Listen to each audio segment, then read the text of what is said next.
episode 4 of season 2. We're once again recording on unceded Gadigal land. It's always was, always will be. And today, coming at you with part 2. Part 2 of Thermostat of Connection. Specifically honing in on the SIMMER zone. La la la la. But before we get too into it, Sweetheart, what is the most erotic moment of the past week? Well, a boyfriend came to Sydney last weekend and we went snorkeling. Mm. We only had one snorkel though. Oh, no. So there was a lot of, there's a fish right here. And then we'd have to be paddling in the ocean and switching over the snorkel so the next person could see the fish. But it was awkward because you having to do the leg beater thing. Yes, yeah. treading water. Yeah, anyway, saw some great fish, saw some gropers, some little guys. There was one point where there was a school of about 100 fish around me. Wow. Which is pretty awesome. Oh, beautiful. What about you? What about me? Oh, gosh. Yeah, so what I thought I'd share is I was on national radio. Wow.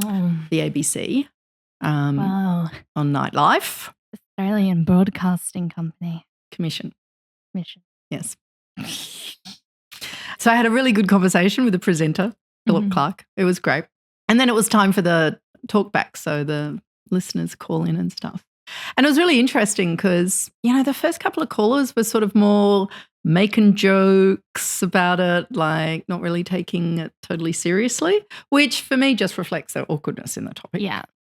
Then I thought there was something rather funny as well because there were a couple of callers and texters were sort of like, well, clearly your guest isn't old enough to understand. Just wait till she's got a few more years on her.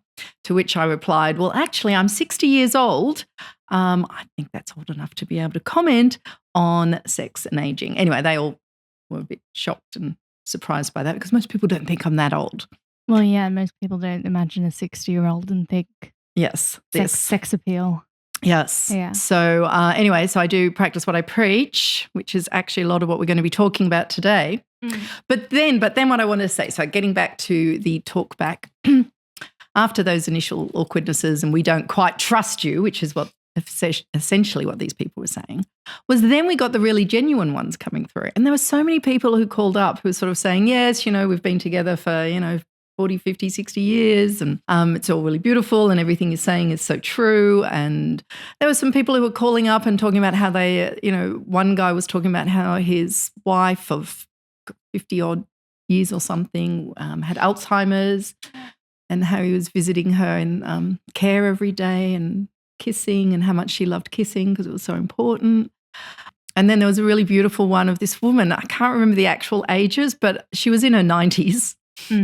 I think early 90s, and she had a new boyfriend in his late 80s. Wow. Yeah. Cougar. And she was just so happy. She was just like, everything you are saying is absolutely true. And here I am in my 90s having this absolutely wonderful experiences. And she said that go on for hours. Wow. Right? And obviously at that age, it's not hours of intense intercourse. And she says, just so beautiful. And you could hear it in her voice as well. And that was what was so beautiful. And I think reflects the fact that people didn't quite believe what my age is. Yeah. I mean, people generally don't, which is why I've decided I can be brave enough and come out with it and deal with my own internalized ageism. I'm 60 years old. Oh, my God. Yeah. But you could hear it in the voices, even of the people who were calling up going, oh, yeah, we don't believe you, sort of all making jokes. The life force wasn't really flowing. Yeah. They sounded old, whereas these ones that were calling in and sharing their own positive stories and reflecting about how good it was that this was being shared, you could tell that they were old. I mean, obviously you can't, but they weren't old. Yeah, energy. Yeah, you could feel that sexual life force flowing in them. And the presenter, Phil, he was just sort of saying, wow, how wonderful it is to hear these positive stories. And I said yes, and I reflected on in my work how blessed I am that I hear so much of the positive. Yeah. Yeah, even if people come to me with the negatives, very often, mostly, in fact, it transforms into something positive. Sadly, sometimes it doesn't. It's too late or whatever. But and on retreats, I often talk about how at the retreats, it's just so beautiful. Yeah. When people do open up and talk about how precious their intimate connection is, you feel the love, you feel the goodness. And it's just so inspiring and beautiful and erotic and full of the life force that we're talking about. Yeah. Can the people access that episode if they want to? Yes. If you go to the ABC website or their Listen app. I mean, I'll link it in the show notes if there's a link. Oh, yeah. I'm sure there's a link. Yeah. Or Google Jacqueline Hellier and ABC or something. You'll get years and years of stuff. So just get the most recent one. Yeah, I know. Yeah. I was actually just on the phone with a psychologist who was looking to refer someone to me, one of her clients who needs to focus on sexual issues. She was saying, I'm just hearing about you everywhere, just popping up all over the place, and clients have told me about you, and colleagues have told me about you. And I'm like, okay. It's good. It's good. Slay. Love that. Yeah. I can't say I know a lot about sex and aging. No, nor should you.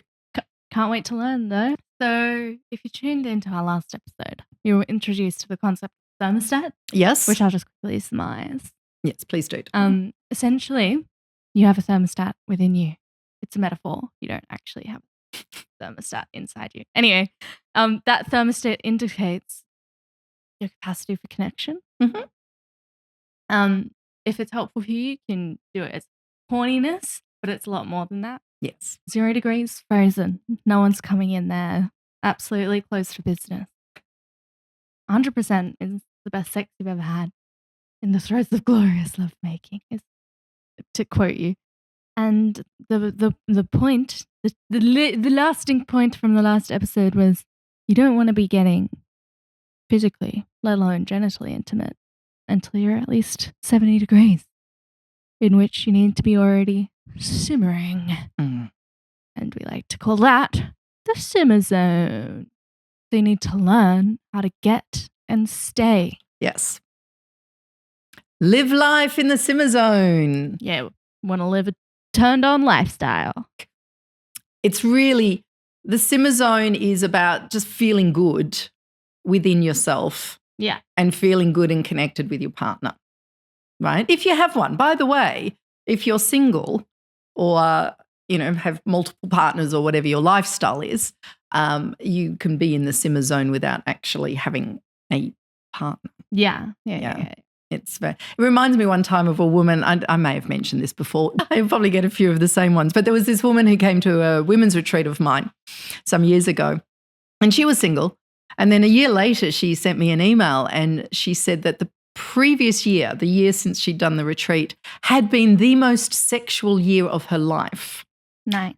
And she hadn't had sex once. Oh. Yeah? But she was just like feeling her sexuality and just feeling the life force and just feeling really good. And she said it's just been amazing. Nice. Yeah? So that's kind of what the concept is, that sex is not the behavior, sex is the energy that flows through you. Yes. Yes. Yeah. And the simmer zone is allowing it to flow through you in your day-to-day. Yes. With intentionality. Yeah. Right. But, so when you're sort of more in the simmer zone, it's actually easier to be sexual if that's what you want. Right? Because you're already feeling good within yourself, you're feeling loved up, you're feeling connected.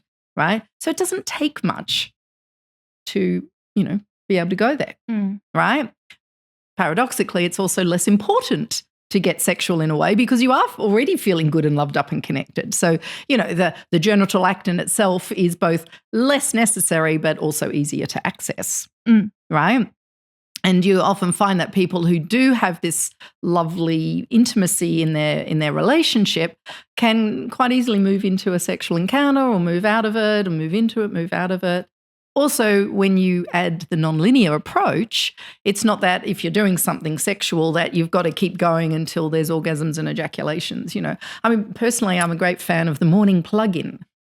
Yeah. I mean, often the gentleman has a morning erection, so why not sort of invited in because actually women tend to be more lubricated in the morning as well because you've been all nice and relaxed. So you can just bring your genitals together for a nice cuddle. Yeah. And then, get up and move on with the day. And what are the benefits of living in the SIMMER zone? Yeah, because it just feels really good. I mean, in many ways, like this is how humans are meant to be living, right? The nervous system is in that state of alert relaxation, right? The equanimity that the Buddhists talk about. Vagal tone is a more scientific term. Being calm, relaxed, engaged, seeing the world in a more positive way, right? Most people are, when you're in this state, you feel more of the love, even when there's terrible things going on, as there always are terrible things going on in the world. Yeah. Right? And this is not being in a state of, oh, let's just pretend everything's great, like let's just ignore everything that's not nice, or let's just, create a pseudo version of what our life is, the Instagram life as opposed to the real life. No, life's hard. Yeah. Life's hard, and times it just sucks really badly and terrible things happen. I've just been visiting my father in hospital, like he's in his 80s, he's ill, like I'm not saying that was a happy time, but gosh, it was beautiful. Yeah. Like it was really beautiful. Excuse me if I tear up for a moment here. Like, is at that stage of life and the conversations I was having with my mother about the reality of that stage of life, that's not like, hey, happy times, but it's moving and connected. And it's like beautiful and rich and authentic. Yeah. Like these examples of our erotic moments, I know you've shared some really challenging moments that you've had. Yeah. Yeah? Yeah. And literally like last week, my partner came up to me and said, it's going to be crazy when we live together because I'm literally going to feel unstoppable because no matter what goes on in the world, knowing that I can come back to you in our relationship means that I feel like I can get through anything. I was like, oh, that's nice, isn't it? That is sweet, darling. That is so beautiful. Yeah. Yeah. And that's just, wow. Thank you, Mr. T, for that. For that. It just really attests to the beauty and the power of relationship. Yeah.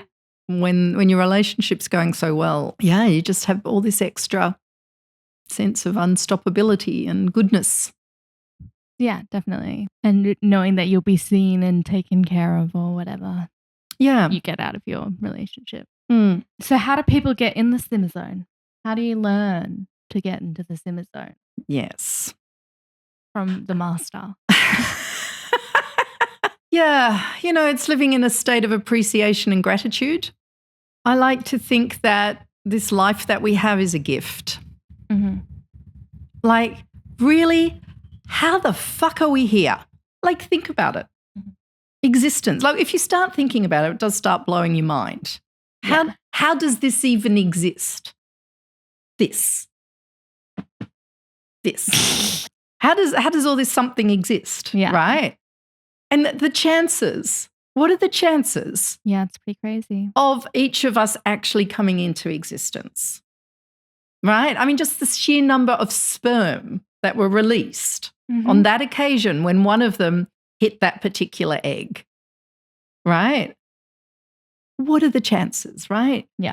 Now, I could get completely metaphysical about this. I could share my own spiritual beliefs, but that is a little bit irrelevant. Yeah. The fact is that this life is a gift. And there is so much to experience in a life. Yeah. Right? Like I've been in this one for 60 years. Right? So I've had a lot of experiences. Also, I've had a very, very interesting life and experienced an awful lot of life. In fact, sometimes I feel like I've had many lives in this one life. Yes. But when you live in this state of appreciation and gratitude for the sheer fact of existence, and when that is your first thought when you wake up in the morning and the last thought that you have at night, it's so much easier to stay in that state. Yeah. Right. So it's a general mindset to start with. Yeah. Now, I will say, because I am a psychologist, that if you have had very difficult upbringing, it may be very difficult for you to believe what I've just shared.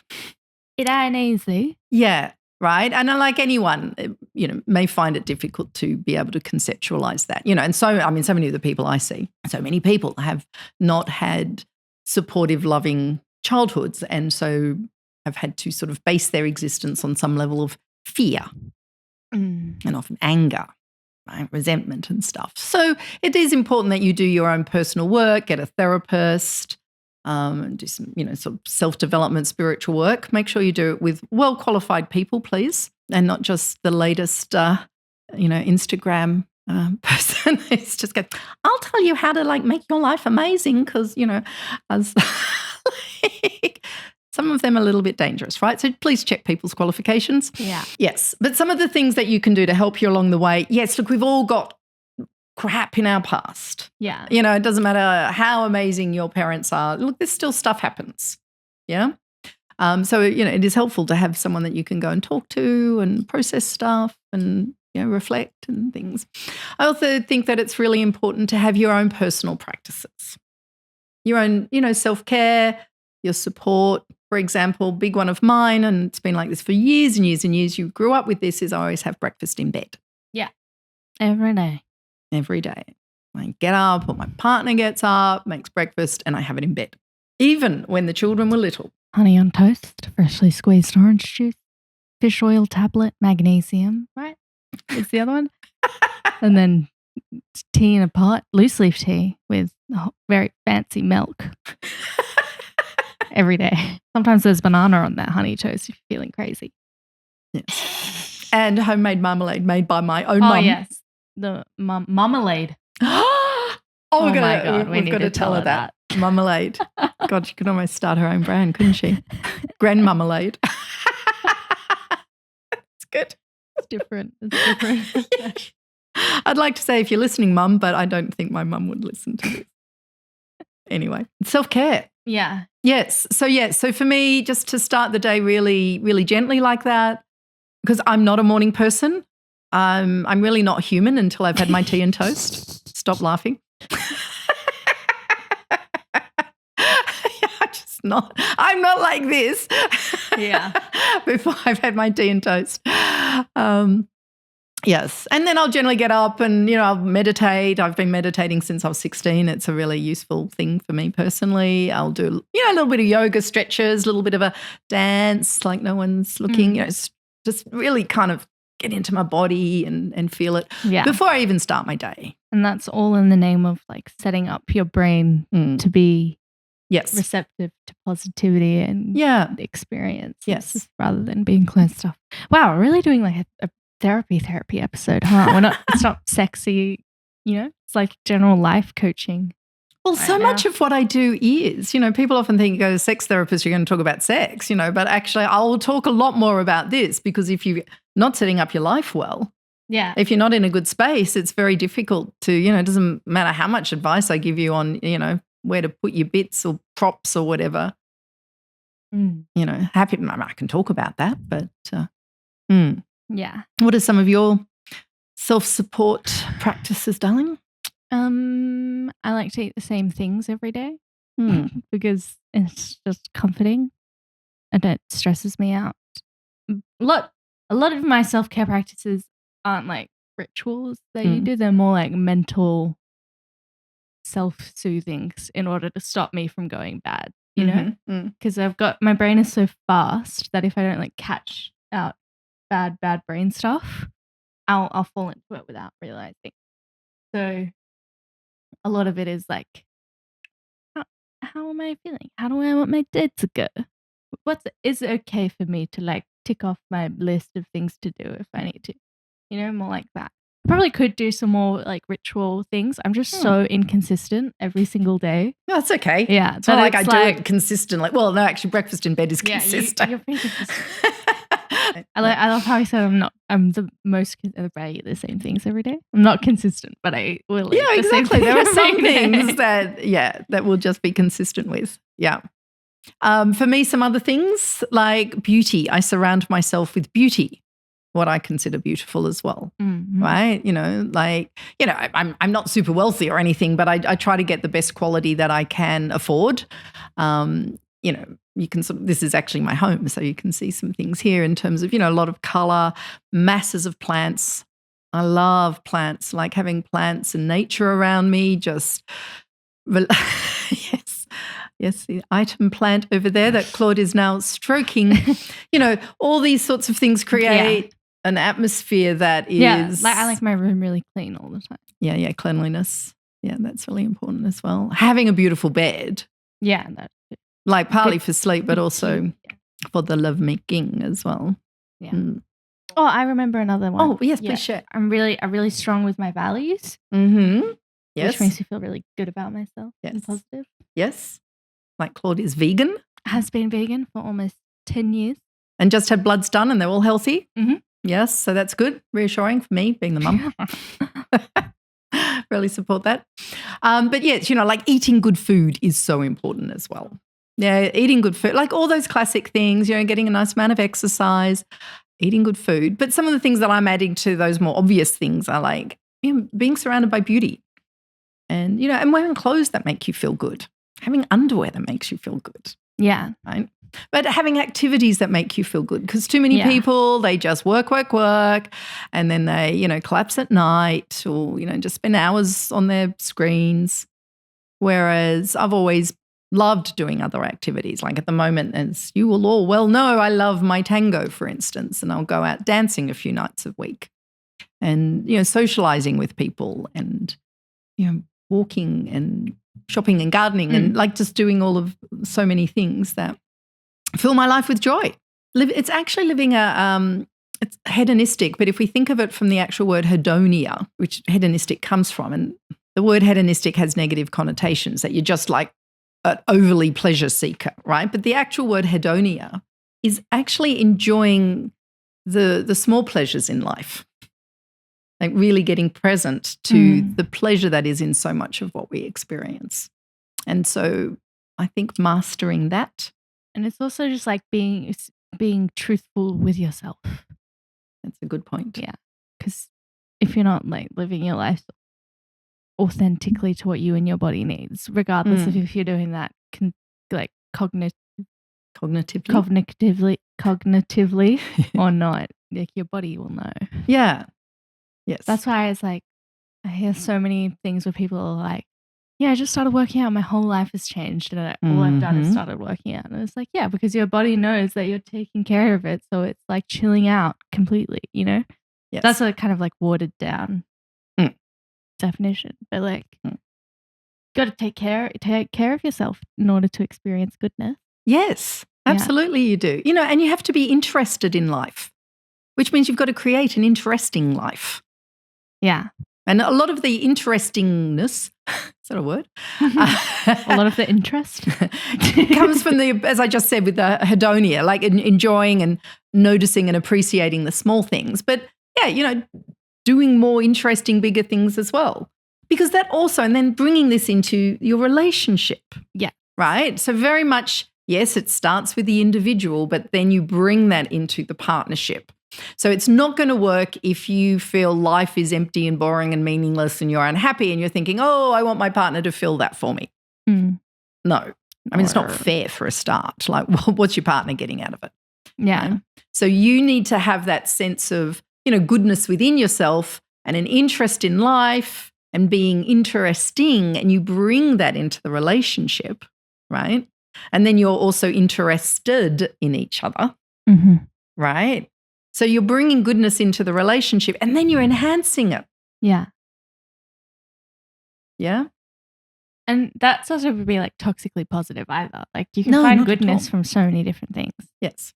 Goodness is not like a purity measure. It's more just like, how would you define it? I know it's very hard to define it without sort of sounding like, you're being Pollyanna or goody two-shoes or something. Yeah. But goodness, wholesomeness, realness, authenticity. Yeah, I feel like realness. Feeling of flow and engagement. Yeah. Connected to yourself and your life and your partner. Yeah. And when you think of it like that, as we're stressing here as well, it's not about everything being good and happy and everything. It's about also being able to engage in the ebbs and flows and the ups and downs of life. Yeah. Of which relationship is so important as well. And it's partly why we are relational creatures, because we do support each other. We do share. We're a very social species in that sense, not just to have fun and enjoy each other's company, but also to be able to support each other in the inevitable challenges of life. Yeah. So once you get that all figured out, then you can start thinking about having sex. Yeah, no. Years and years of therapy, and you'll finally be able to. No, ideally no. Look, it all feeds into each other, right? It all feeds into each other. We never do get to that perfect state where everything's fine. And that's one thing I like to stress to people as well, because too often people are like, well, look, when this is better, or when we're over this patch, or when this is when, and then I'm like, and then you die. That's all this waiting until, well, then you die. Is that what you're waiting for? Or are you living life along the way? They're focusing on what comes after instead of what comes before. Yeah. Oh my God. You just listen to me all the time, don't you? Yeah. And also really what are we working with in this moment? What am I working with this in this moment? Right. And there's a lot of stuff, different phases of your life. You're busier, or you've got more responsibilities, or there's people around you who are sick, or you're sick, or stresses, aches and pains. There's always stuff. Yeah. So it's very much about working with that. Yes. For yourself, but also with your partner. Going on and bringing it back to the sexual side of things is well. Where are you at? Where am I at? What can we create with where we're at? Yeah, you can have on paper terrible sex, but still be extremely in the simmer zone. Sometimes all you've got is just a nice little cuddle under the covers. Too often the view of what makes for good sex in our society. God, I was just actually scrolling on a few minutes ago. I was trying to see what Claude had put up on my Instagram page. And, there was some other sex experts there, and their thing was all about, the passion and how to keep the passion and the intensity of sex strong in your life. And I'm like, oh my God, that's so exhausting. Yeah. That's how our society is seen. And so many people come to me and they're like, oh, how do we spice up our sex life? And, all the passion's gone and all of this. And I'm like, but what's the rest of life like at the moment? Oh, well, we've got a 6-month-old and a 3-year-old. And I'm like, passion and spice is not what you're looking for at this phase of life. Yeah? What does make you feel connected? What does make you feel intimate? What is it about your intimate sexuality that will feed back goodness into your individual and collective lives? Yeah. Right? That's the question. So the simmer zone is more the connection zone, right? Basically, yeah. Feeling good and authentic and real and connected. Yeah. Right? Hell yeah. Yeah.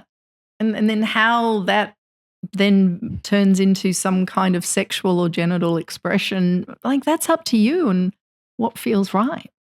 As I said, some people can sort of pop in and out of genital stuff.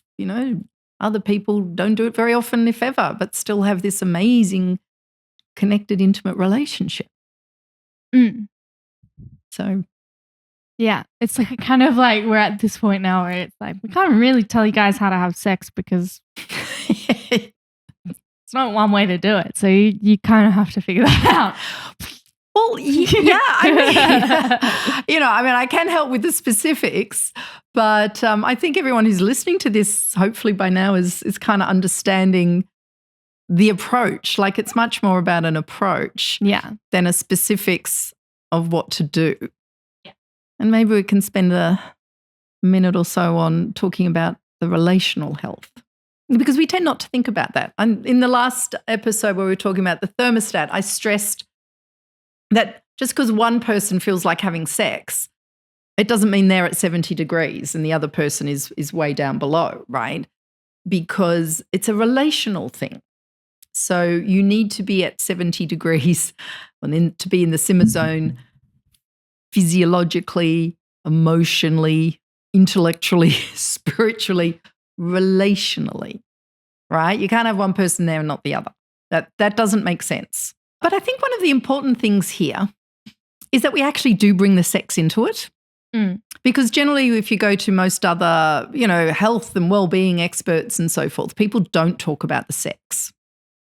And often it's assumed that, get the rest right and then the sex will happen, something like that, which isn't necessarily the case because there is also, that ability to conceptualize what sex is and understand what it is and have the language to talk about it, which is why what we're doing here is including all of that sexual stuff into the concept of what this healthy, whole, good living is.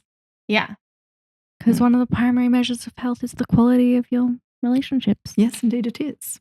Yes. And the sexual intimacy in that is an important part when it's done well. And then your boyfriend says things to you like, I feel unstoppable because our relationship is so good. Aww. And then you vomit on the floor everywhere.